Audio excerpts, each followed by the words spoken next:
right, Lisa. Well, thank you so much for uh, giving us some of your very valuable time. I'm really excited uh, to present what so much of your exciting background and thinking to the City Biz audience. I'm sure they'll be fascinated. And you wear many, many hats. You're a Stanford professor, you're a futurist. Uh, you started a civic engagement organization called the team.org. Tell me about all of this and how is it related? It seems so disconnected in a way, but I imagine there is something that connects it all. Uh, Explain that to me, our audience. That'd be great. It's so fun to be in conversation with you. So my most favorite conversations are when you and I are talking about the future. And you're right, a lot of these things and these different hats that I wear may seem disconnected, but there's really a unifying theme that gets me up every day, which is how to help more people feel like they have agency in shaping the future they want to be a part of. And I think we can all relate that the future seems to be coming at us faster and faster, whether it's thinking about our civic futures, our climate futures, future of work. We feel like we're in reactive mode. And it turns out we don't do our best work. We don't show up as our best selves when we're in reactive mode. But what excites me is that there's a whole posture, set of practices, discipline that can help all of us learn to be future shapers. And doing that work for 20 years and teaching it now where I have for the last 6 years, as you mentioned, at Stanford, at the we call it the Institute of Design or the Design School, it continues to give me hope that there are pathways forward for all of us to participate in new ways, to feel like we have more of a say and more influence in how our future might unfold.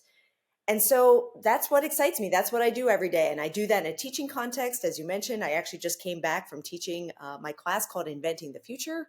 I write about it so that people can get access to principles and case studies and actions. And I actually do it myself. I don't just talk about it. And that's the civic work that you're referring to, which is how do we apply practices of futures thinking to an important problem like democracy, like our civic future.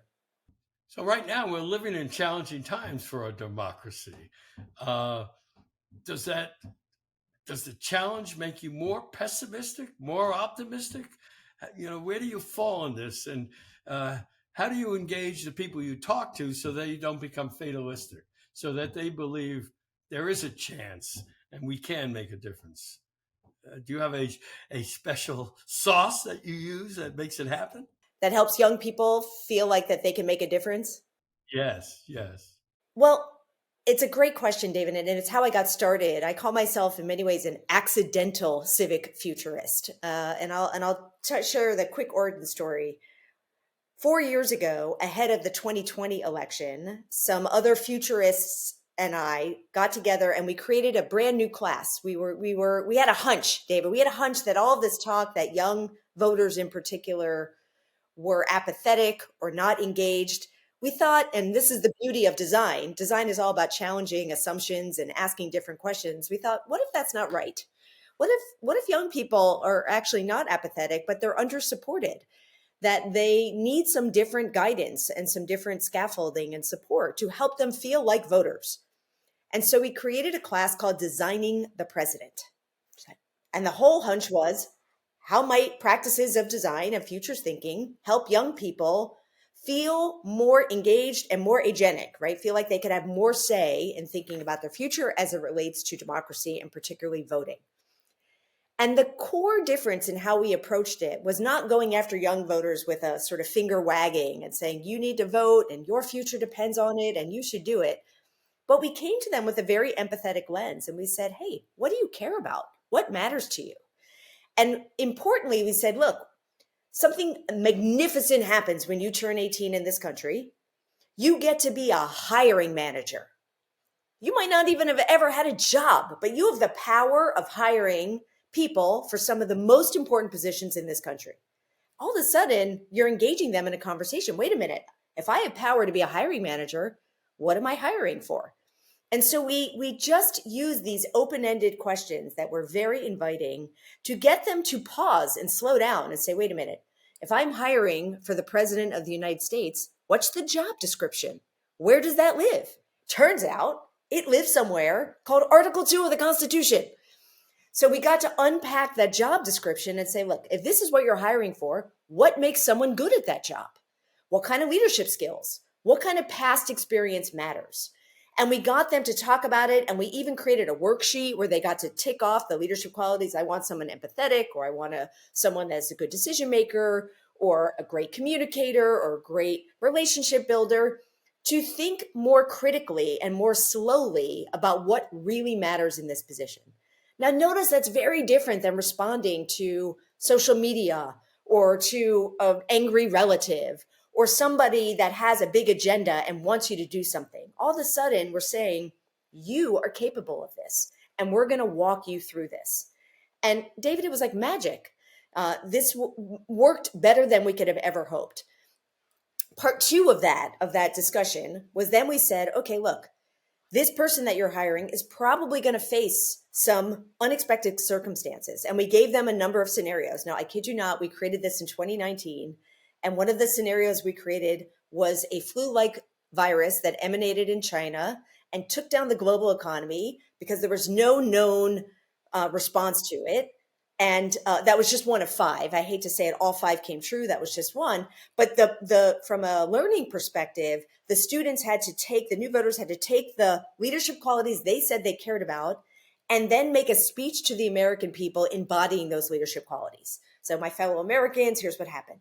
All of a sudden, it goes from this academic, disjointed exercise to, wait a minute, it's an embodied feeling. I have to be the one. And so they ended up with far more nuance about what's really needed in this moment. And I just share that example, David, because so many of the things that I've done from there, right, and we can talk more about that, have that same approach. How do we pause and say, who are we designing for? What do they really need in this moment? How can we help them think more critically, think more creatively, connect with others, learn their way forward in ways that don't just matter for whatever election is on hand, but really help them develop the skills for a lifetime? Well, you mentioned 2019, which is now 5 years ago. So you have a little time and history behind you.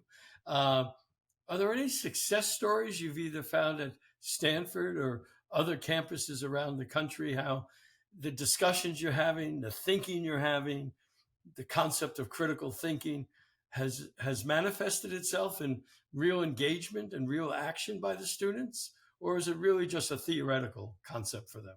Oh, good gosh, no. I mean, what I love about all this is that it's totally applied. I mean, design is a practice of discovery, of questioning with empathy, like I mentioned, but it's also one of experimentation. So we have an idea, we experimented. So everything is applied. That class in particular, I will share, we had 50 people in the first one, 2019. It was so successful. We did it again. Then the pandemic hit. I put it online. I made it available via Creative Commons. I kept working at it to make the materials more accessible. Over 10,000 students went through that program and in various ways to engage. And we heard things like at the end of it, I used to think I wasn't smart enough to vote, and now I feel like I have the tools to vote. Or I used to think other people were going to vote for me, and now I believe that I can. So that's just one example. But from there, it actually led to then the next chapter, and you had mentioned it in your intro, of a new way of engaging sometimes overlooked voters in student athletes. So when I put that online, made it available, I got a call from a 6'10" basketball coach from Georgia Tech at the time named Eric Reveneau. So this is now the summer of 2020. And Rev, as he's called, was distraught because following the murder of George Floyd and all of the activity people were doing and marching and trying to shape the future, he held a conversation with his basketball team about trying to process what was happening in Atlanta and in the country more broadly. And Malachi Rice, who was a senior on his team, said to the team, he said, listen, if you care about our future, how many of you are registered to vote? David, nobody raised their hands. Nobody. So here's Rev, the adult in the room, realizing he probably has the most important relationship with these young people. And in his 30 years of coaching, never thought to ask his players if they were registered to vote. So this was like a light bulb for him. He goes on Twitter. He says, look, on election day, we should not practice or play. We should give time to our players to vote. Hashtag all vote, no play. 2,000 coaches and players signed that pledge. So great, that's momentum. But what happened was, and the reason why Rev called me is that when he looked around to look for materials that spoke athlete and helped coaches bring the idea of being a citizen and engaging the same way they engage in sports to do that on behalf of their communities, there was nothing. I mean, sure, there's tons of civic material, but to someone new to it, it looks like gobbledygook.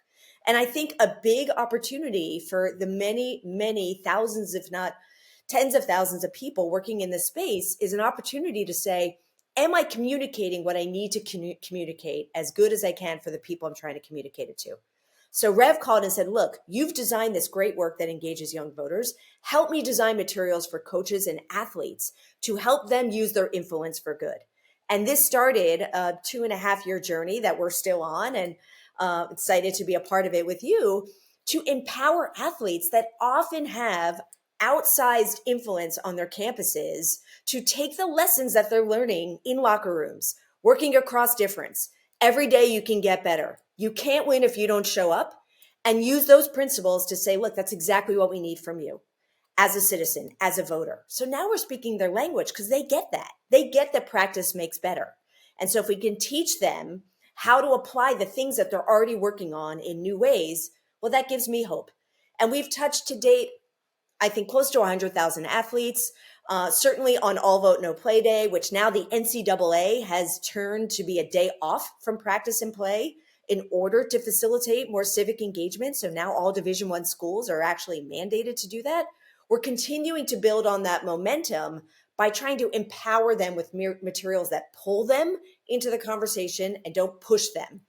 Fascinating. Well, I am keenly aware of the next step of All Vote No Play, and which is the Engaged Athlete Fellowship, and the remarkable stories of how these students are taking the leadership skills that they learn on the field and transferring it to society. So I'm very excited. It's tremendous. Can I just give you a quick example of that, David? I mean, and thank you so much. From that, we said, listen, how do we create institutional pathways to make sure that these are not just episodic moments? And that gave birth to the Engaged Athlete Fellowship. We have 28 athletes around the country from all different schools and geographies and sports. We've got a golfer in Houston. We've got a basketball player at Stanford. A golfer over at Georgetown. I mean, so many different athletes that are using their love of athletics, their love of their communities to bring them together. And what we're really encouraging with this fellowship is to build those institutional bridges on campus, because on campuses, what tends to happen is that there's a lot of activity on campus around civics and voting, but those people tend to be very different than the athletic community. It's like there are these two Venn diagrams that are very active, but there's no overlap. And no one really focused on the overlap. So a big part of the opportunity for these athletes is to support them doing these kinds of overlapping connections. And I'll just give you a couple examples.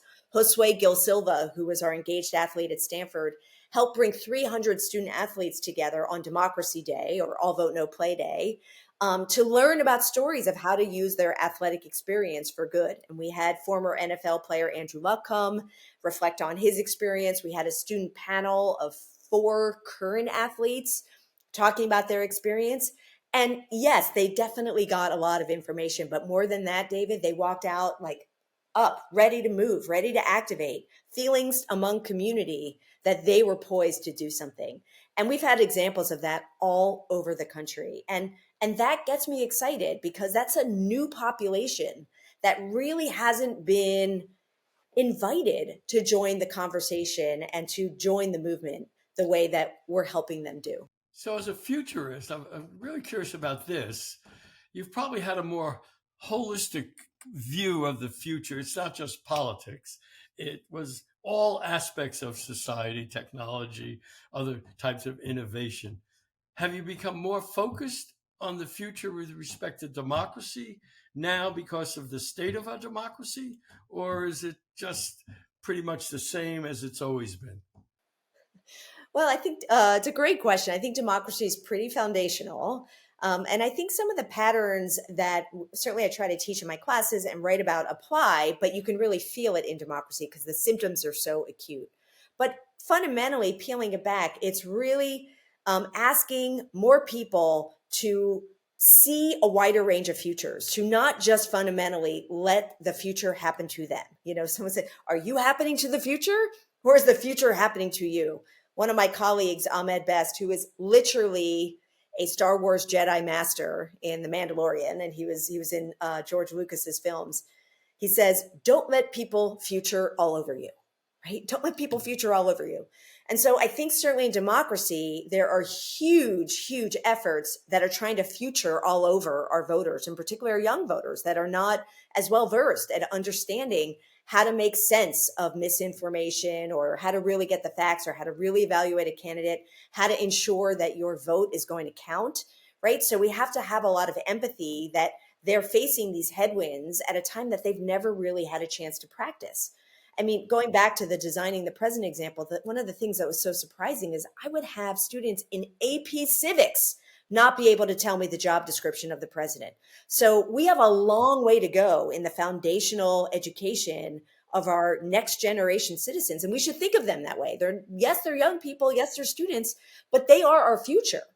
And so we need to think about these active ways to help them, again, feel more agentic in their future. So that's learning to see a multiplicity of futures, good and bad, right? Like right now we're at these extremes, and particularly we're diving into the dystopia of democracy. And in fact, one of the new projects I'm working on at Stanford is to bring people together to really create more positive civic narratives so that we're motivated to try to get beyond the whack-a-mole of preventing the worst case scenario, which is where we are right now, right? We can't build a future that we haven't first imagined.